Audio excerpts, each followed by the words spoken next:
На нарадзе агучана, што за студзень-жнівень 2025 года экспарт у афрыканскія краіны перавысіў 530 мільёнаў долараў і паказаў рост на 7%. А ў цэлым на гэты кантынент прыпадае толькі 2% ад беларускага экспарту. Лукашенко зноў запатрабаваў, цытата, ісці на дальнюю дугу і працаваць там. Пагатоў, сітуацыя на асноўных рынках экспарту беларускіх тавараў цяпер складаная. Африка для Беларуси тот же Китай 30 лет назад.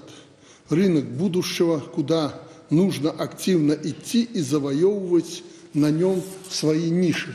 Именно там резерв диверсификации экспорта для базовых отраслей нашей экономики, таких как сельское хозяйство, машиностроение, производство минеральных удобрений и другие.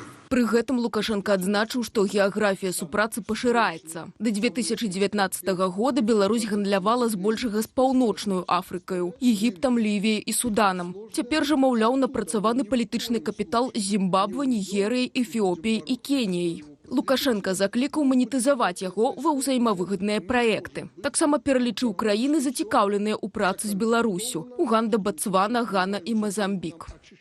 Працягнем гэтую тэму абмяркоўваць з палітолагам, афрыканістам і доктарам філасофіі Андрэем Рудыкам. Андрэю, вітаем вас і дзякую, што далучыліся да нашага эфіру. Добрый вечер. Добрый вечер.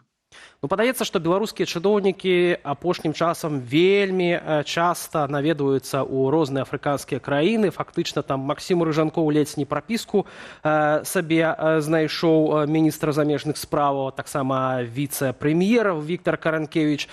Чаму тады так марудна паводле Лукашэнкі ідзе нарошчванне экспарту? Тут праблема ў Беларусі, ці праблема ў Афрыцы і ў гэтых краінах, ці праблема і там, і там? Ну, я думаю, смотрите, это уже не первый год пытается Беларусь искать новые, скажем так, рынки сбыта своих товаров. Ну, в первую очередь, удобрений, там уже это упоминалось и так далее. В принципе, поэтому Беларусь, скажем так, пытается, ну, опять-таки, противодействовать и западным санкциям, то есть искать, повторюсь, новые рынки сбыта товаров. То есть сначала это был вопрос, знаете, то есть действительно проникновение некоторых там чиновников, некоторых групп влияния, а потом уже, скажем так, какое-то настраивание экономических связей между рядом государств. Но опять-таки нужно понимать, что это явление не то чтобы системное, а более-таки точечное. То есть, ну, упомянутая Зимбабве – яркий тому пример. Калі мы кажам пра толькі кропкавая нейкая супрацу, ці ёсць ввогуле тады нейкі патэнцыял нарасціць беларускі экспарт да 1 мільярда долараў, ці гэта мала рэальная такая задача? Ну, по поводу 1 миллиарда долларов не знаю, но скажу опять-таки, ну, меня всегда волновал вопрос тоже торговли Беларуси с африканскими государствами. Ну, в основном проблема в том, что Беларусь перестала публиковать какие-либо данные, то есть после 2021 года, поэтому говорить что-то трудно.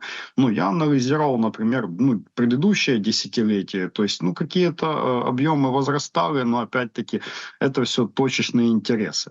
Конечно, можно говорить о каком-то потенциале, но в первую очередь это удобрение. Есть ряд даже небольших африканских государств по типу Санта-Ме и Принсипи, Гвинеи, Бисау там, и так далее, которые заинтересованы в вопросе удобрений. В основном удобрения Беларуси будут покупать именно государства Африки, которые ориентируются на экспорт, на, скажем так, интенсивное возрастание сельскохозяйственной продукции. То есть, кроме Гвинеи и Бисау, здесь даже Кот-д'Ивуар можно упомянуть, как, например, большого поставщика какао-бобов на мировой рынок. Но, опять-таки, повторюсь, это будет точечный вопрос, потому что все-таки есть проблемы и с санкциями против ряда белорусских компаний, которые африканские государства не захотят напрямую помогать обходить, потому что будут проблемы там и с Францией, и с Великобританией и так далее. Но, опять-таки, я бы все-таки учитывал тот момент, что по ряду там специфических товаров, вот даже полезные ископаемые какие-то и так далее, африканские государства будут помогать, вернее, не будут, а могут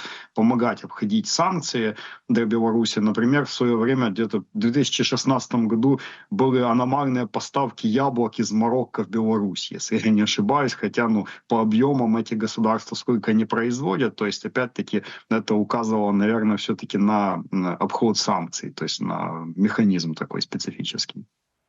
Спадар Андрей, вы узгадываеце ўгнаенне. Лукашенко таксама, калі казаў пра экспарт, акрамя ўгнаення узгадываў яшчэ сельскую гаспадарку, машынабудаванне і агулам кажа пра тое, што для Беларусі Афрыка гэта Кітай 30 гадоў таму, а таксама рынак будучыні. Як вы ацэньваеце такія заявы? Заявления действительно на самом деле громкие, и вроде бы, казалось бы, Беларуси есть где развернуться по поводу, скажем так, продажи действительно сельскохозяйственной техники. Имело это место быть, например, в Зимбабве. По поводу удобрений я уже сказал, но опять-таки нужно понимать определенные возможности экономические Беларуси и потребления Африки. Африка — это 54 государства, довольно-таки разных, больших, малых, с разным экономическим укладом и даже политическими режимами. Понятное дело, с условной Гвинеей Бисау, потому что похожие режимы, или с экваториальной Гвинеей, где там, скажем так, как бы это помягче сказать, поделикатнее, в общем, такой твердый авторитаризм, то есть можно найти общее, тоже Зимбабве, которое сейчас на экранах можно видеть, яркий пример, опять-таки, повторюсь. Но есть ряд государств, с которыми вроде бы интересно было бы Беларуси взаимодействовать, вот тот же Кот-д'Ивуар, но Кот-д'Ивуар не будет идти по ряду причин, в том числе политических, на такое сотрудничество с Беларусью. То есть, повторюсь, да, потенциал есть, но опять-таки упоминалось, что внешняя торговля Беларуси со странами Африки — это 2% от внешней торговли Беларуси. Но опять-таки с заявления Лукашенко, то есть без публикаций Госкомстата Беларуси и так далее. Повторюсь, на африканском континенте находятся 54 государства, признанных ООН. Это чуть менее, чем треть всех государств мира. И 2% внешнеэкономического оборота, это ничтожно мало. И опять-таки, как вы упомянули, это государства Магриба, то есть Северной Африки. Поэтому, скорее всего, да, Северная Африка, Алжир тоже Лукашенко упоминал. Возможно, и будет наращивание какой-то торговли. Даже можно с Гвинеей, Бисау какие-то поставки удобрений организовать. Но опять-таки, эпохального какого-то изменения в структуре внешней торговли Беларуси я пока не могу наблюдать, и вряд ли это будет.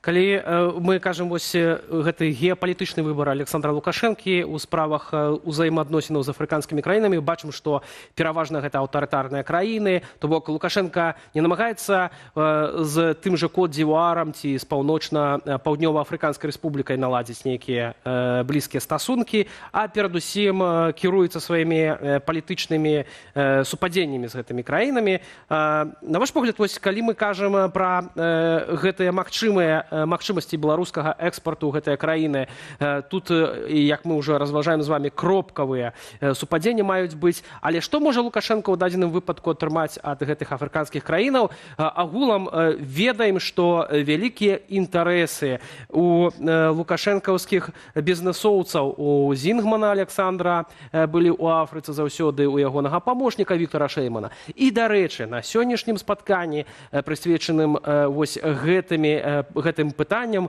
узаемадзеяння з краінамі Афрыкі, яны таксама прысутнічалі. Пра што гэта сведчыць?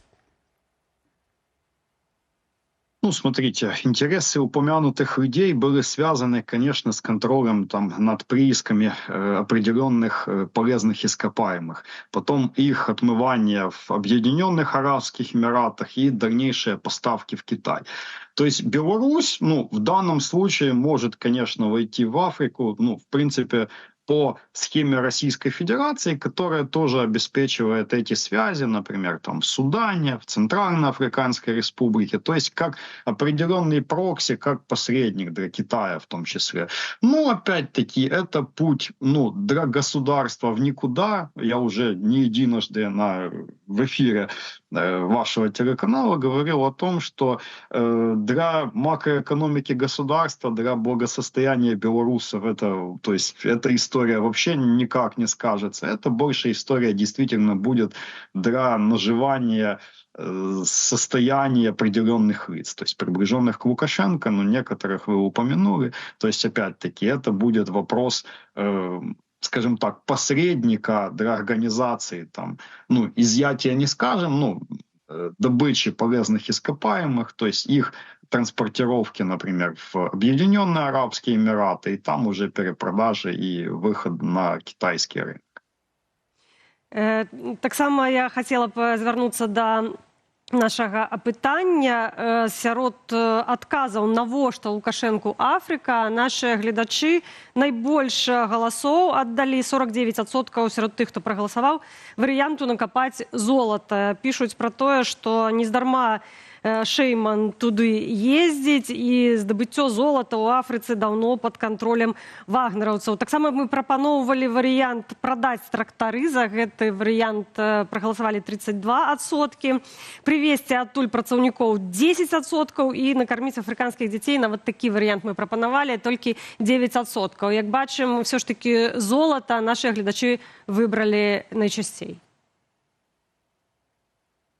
Ну, смотрите, золото, конечно, не все, далеко не все контролируется бывшими подразделениями Вагнера, теперешним африканским корпусом Министерства обороны Российской Федерации. То есть о контроле неких золотых приисков, в основном кустарного, скажем так, производства, золотодобычи, может идти речь, например, в Мали, отчасти в Буркина-Фасо и совсем чуть-чуть в Судане, но Центральноафриканскую республику не берем, потому что она не является, скажем так, ведущим государством на африканском континенте по поводу производства золота. Ну, добычи будем говорить, потому что есть английский термин, который это все называет производством. То есть основные золотодобывающие страны, это, там, например, Южноафриканская республика, которую вы уже тоже упоминали, Гана, там, ну, Буркина-Фасо тоже упомянутое и так далее. Буркина-Фасо, например, контролирует ряд приисков, то есть известный олигарх российский Мордашов. В Мали там чуть по-другому идет процесс, но все равно там рынок сейчас поделен между большими конкурентами, которые гораздо чуть больше по объемам, по масштабам, чем компания Российской Федерации. Это там, например, и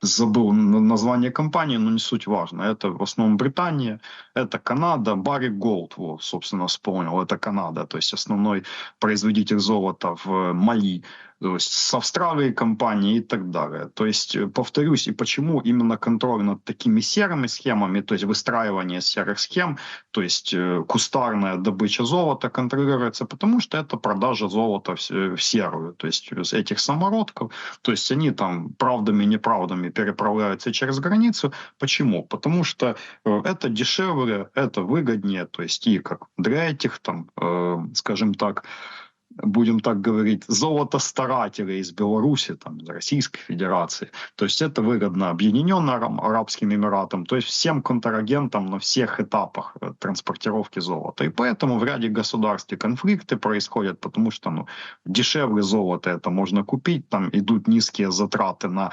трудовые ресурсы, вы просто туда сгоняете людей, условно, которые там работают вообще за копейки, там в ужасных условиях. Детский труд тоже привлекается, я думаю, вы об этом знаете. То есть я вас этим не удивлю и так далее. Вот, собственно, ответ на ваш вопрос.